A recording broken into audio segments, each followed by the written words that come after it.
నామం పేరిట మీ అందరికీ శుభాభివందనములండి. అయితే నేటి పాఠము మెల్కీసెదెకు ఎవరు? మెల్కీసెదెకు గురించి మనం మొదటగా ఆదికాండము 14వ అధ్యాయము 18వ వచనం నుంచి చూసుకున్నట్లయితే, మరియు షాలెము రాజు అయిన మెల్కీసెదెకు రొట్టెను ద్రాక్షారసమును తీసుకుని వచ్చెను. అతడు సర్వోన్నతుడకు దేవునికి యాజకుడు. అప్పుడు అతడు అబ్రాహామును ఆశీర్వదించి, ఆకాశమునకును భూమికిని సృష్టికర్తయను సర్వోన్నతుడైన దేవుని వలన అబ్రాహాము ఆశీర్వదించబడునుగా కానియు, నీ శత్రువుని చేతికి అప్పగించిన సర్వోన్నతుడకు దేవుడు స్తుతింపబడునుగా కానియు చెప్పాను. అప్పుడు అతడు అన్నిటిలోని ఇతనికి 10వ వంతు ఇచ్చాను. ఈ సందర్భం గురించి మనము ఎక్కడ చదువుకున్నామండి? ఆదికాండము 14వ అధ్యాయము 18వ వచనంలో చదువుకున్నామండి. అయితే మొదటగా మనము ఈ 3 రిఫరెన్స్లు చదివితే మాత్రం మనకి మెల్కీసెదెకు అంటే ఎవరా అన్న విషయాన్ని మనకు అర్థం కాదు. ఎందుకంటే సంగతులు పైనే చూడకుండా లోతుల్లోనికి వెళ్ళాలండి. సత్యం ఎప్పుడు కూడా ఎలా ఉంటుంది? బహులోతుగాను దూరముగాను ఉన్నదని మనకు వాక్యం తెలియచేస్తుందండి.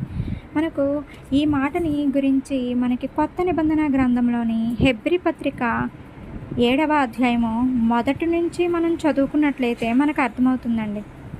నాకు కూడా మొదట్లో ఈ యొక్క మెల్కీసెదెకు అంటే ఎవరు, ఇతడేంటి అబ్రహాముని ఆశీర్వదించడం అనుకునేదానండి. ఎందుకనంటే అక్కడ 2 వచనాలు అంటే 3 వచనాల్లో మాత్రమే 18, 19, 20 వచనాల్లో మాత్రమే మనకి మెల్కీసెదెకు షాలెము రాజని అతడి గురించి ఇంకా ఎక్కడా కూడా వ్రాయబడదండి.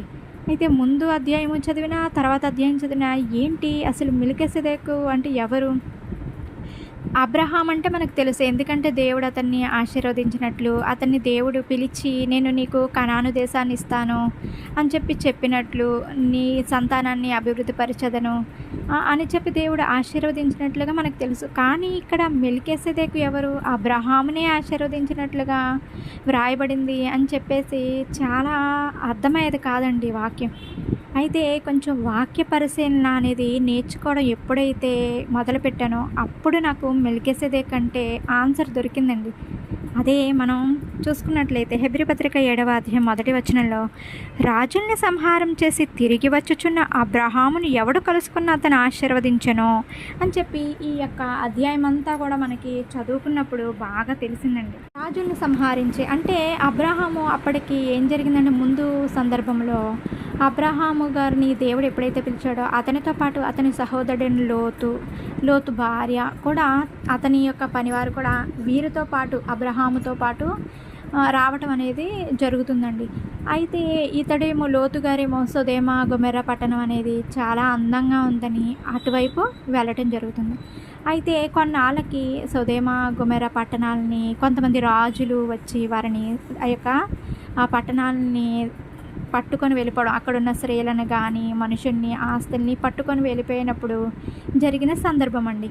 అయితే అప్పుడు ఏం జరుగుతుందంటే వారిని తీసుకెళ్లే సమయంలో అతడు ఆ లోతు దగ్గర ఉన్న ఒక పనివాడు తప్పించుకొని బయటికి రావటం, అతడు వచ్చి ఈ యొక్క అబ్రహామునకు విషయం చెప్పటం, ఇలా లోతు గారిని కానీ అతనికి కలిగిందంతా తీసుకొని వెళ్ళిపోయారండి అని చెప్పినప్పుడు అబ్రహాం ఏం చేశాడంటే తన ఇంటిలో పుట్టి పెరిగిన 318 మందిని వెంట పెట్టుకొని ఆ రాజుల యొద్దకు వెళ్ళి యుద్ధం చేసి అక్కడ విజయాన్ని సాధించి వచ్చే సందర్భంలో ఈ యొక్క మెల్కీసెదెకు గారు కనబడతారండి. అయితే ఈ వచనం గురించి ఇంత వివరంగా మనకి ఎప్పుడు తెలిసిందంటే హెబ్రీ పత్రిక చదివినప్పుడే తెలిసిందండి. రాజులను సంహారం చేసి తిరిగి వచ్చుచున్న అబ్రహామును ఎవడు కలుసుకుని అతను ఆశీర్వదించిన ఎవనికి అబ్రహాము అన్నిట్లో 10వ వంతు ఇచ్చెను. ఆ షాలెము రాజును మహోన్నతుడకు దేవుని యాజకుడైన మెల్కీసెదెకు నిరంతరము యాజకుడుగా ఉన్నాడు. నిరంతరము యాజకుడుగా ఉన్నవాడు ఎవరిని మనం ముందు అధ్యాయం అంటే 6వ అధ్యాయం చివరి మాటలో మనం చూసుకున్నట్లయితే, నిరంతరం మెల్కీసెదెకు క్రమము చొప్పున ప్రధాన యాజకుడైన యేసు అందులోనికి మనకంటే ముందుగా మన పక్షమున ప్రవేశించెను. ఇక్కడ మెల్కీసెదెకు ఎవరని వ్రాయబడిందంటే ప్రధాన యాజకుడు ఎవరంటే యేసుక్రీస్తు అండి. యేసుక్రీస్తే మరి మెల్కీసెదెకుగా ఎందుకు చెప్పబడింది? మరి మెల్కీసెదెకు అనే అతడు మరి యేసుక్రీస్తు అయితే మనకి తెలుసు 2000 సంవత్సరాల క్రితం వచ్చాడని. మరి మెల్కీసెదెకుగా అప్పటికి లేడు కదా. అదే మాటని మరి మనం చదువుకున్నట్లయితే యోహాను సువార్త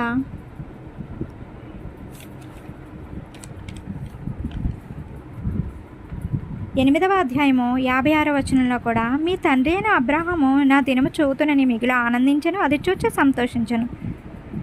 అయితే అక్కడ యేసుక్రీస్తు వారు చెప్తారండి ఒకసారి ఎక్కడ అంటే అక్కడ యూదులందరికీ కూడా చెప్పినప్పుడు, నేను మీ తండ్రి అయిన అబ్రహాముని కలుసుకున్నాను, అతడు నన్ను చూసి చాలా ఆనందించాడని చెప్పిన మాటకి వాళ్ళు కూడా చాలా ఆశ్చర్యపోయారండి. అదేంటి యేసుక్రీస్తు, మీరు ఇప్పుడే కదా పుట్టారు, మీకు ఇంకా 50 సంవత్సరాలు కూడా లేవు కదా, మీరేమో అబ్రహాముని చూశానని చెప్పడం ఏంటి అని.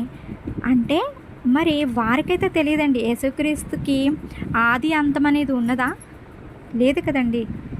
మరి ఆయన ఎప్పటివాడు? యేసుక్రీస్తు మనకి తెలిసి 2000 సంవత్సరాల క్రితం తల్లి అయిన మరియ గర్భాన జన్మించినట్లుగానే మనకు తెలుసండి. కానీ యేసుక్రీస్తు వారు ఎప్పుడు పుట్టారనేది మనకి సామెతల గ్రంథము 1వ అధ్యాయము 22వ వచనాలు 2 కూడా చదువుకున్నట్లయితే మనకు అర్థమవుతుందండి. జ్ఞానము ఘోషించుచున్నది, వివేచన తన స్వరము వినిపించుచున్నది.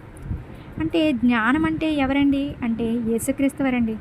ఆయనే అంటాడు ఏమని, జ్ఞానం అంటే బుద్ధి జ్ఞాన సర్వసంపదలు నా యందు గుప్తములై ఉన్నవని ఒక చోట వ్రాయబడి ఉంటుందండి కొలస్సీ పత్రికలో. అంటే జ్ఞానం అంటే యేసుక్రీస్తు వారు. మరి ఆయన ఎప్పుడు పుట్టాడంటే అదే సామెతల గ్రంథం 8వ అధ్యాయం 22వ వచనంలో చూసుకున్నట్లయితే, పూర్వకాలమందు తన సృష్టి ఆరంభమున తన కార్యములలో ప్రథమమైన దానిగా యెహోవా నన్ను నియమించెను.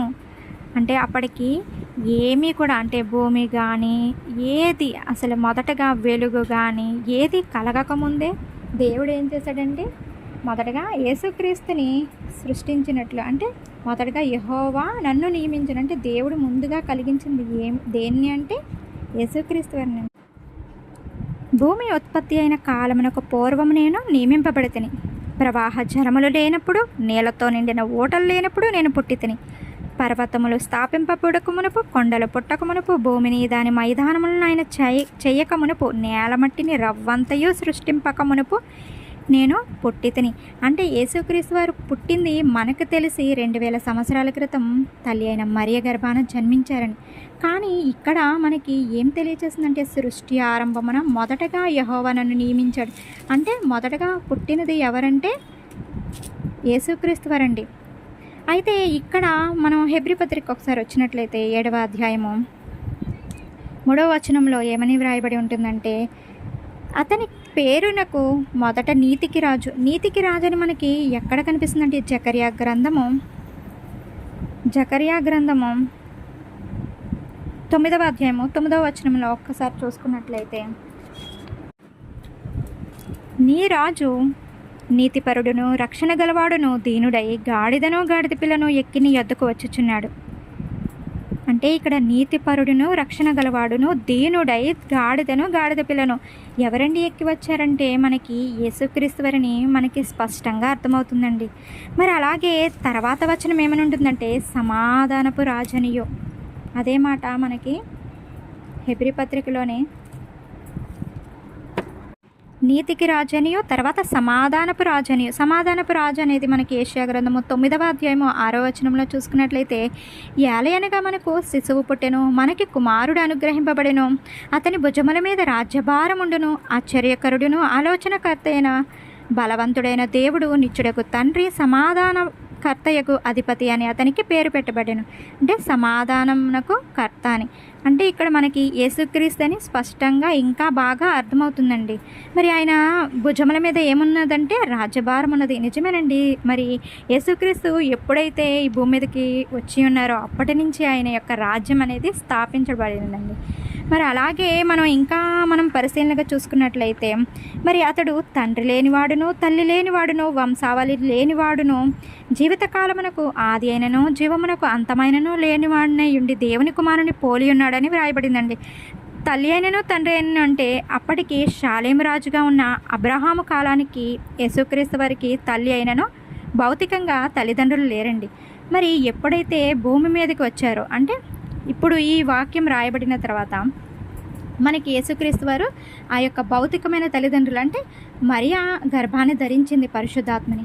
అయితే ఎప్పుడైతే మరియా ఆ యొక్క యోసేపునకు ప్రదానము చేయబడిందో అప్పుడు ఆ యొక్క వంశంలోనికి వచ్చారండి అతడు యేసుక్రీస్తు వారు. అంటే ఏ వంశం అండి? యూదా గోత్రపు సింహం అని పిలువబడిందండి.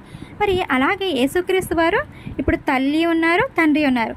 అంటే అబ్రహాము కాలాన్ని కలుసుకునేటప్పటికైతే అప్పటికి అతనికి తల్లి అయినను తండ్రి అయినను లేనట్టుగా మనకు అర్థమవుతుందండి. అయితే మరి ఆది అంతము లేనివాడు. మరి అదే మాటను మనకి ప్రకటన గ్రంథము 22వ అధ్యాయం అండి. 22వ అధ్యాయము 13వ వచనంలో చూసుకున్నట్లయితే, నేనే అల్ఫయు ఓమేగయు, మొదటివాడను కడపటివాడను, ఆదియు అంతమునై ఉన్నాను. అంటే యేసుక్రీస్తు వారికి ఆది అంతం లేదు. అంటే మొదటగా సృష్టి ఆరంభమున దేవుడు ఏం చేశాడంటే ప్రథమమైన దానిగా యేసుక్రీస్తుని కలగజేశాడు. మరి అంతం అంటే చివరి వరకు. అంటే ఆయన ఎప్పుడు వచ్చాడు అంటే సృష్టి ఆరంభమునకు ప్రథమముగా వచ్చి ఉన్నాడు. ఇక్కడ మెల్కీసెదెకు ఏం చేశారంటే అబ్రహాము గారు 10వ వంతులను చెల్లించినట్లుగా ఉందండి.